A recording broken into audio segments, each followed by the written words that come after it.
Provincial Sports Complex, Siradan. Ang kadumayahan o opisina ng Surigao del Norte Provincial Economic Enterprise Development Office kinasing-kasing na nagapaybayo ngadto sa mga katawhang Surigao noon na kanunay nga migamit sa pasilidad ng Surigao del Norte Provincial Sports Complex tungod sa amoy ini ang mga rason.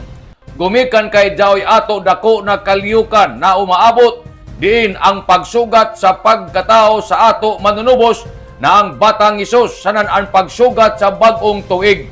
Sayod kita na ini ng mga panahon wayay makaatiman sa amo na lugar gumikan kay waya may trabaho o holiday.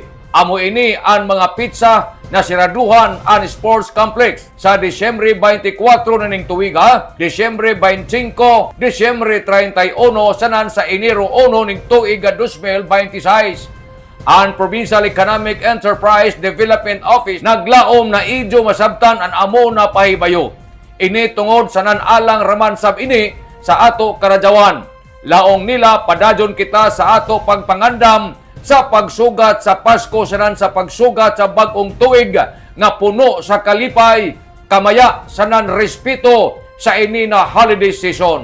Maradyo na Pasko sanan malipadyon na bag-ong tuig sa ato tanan.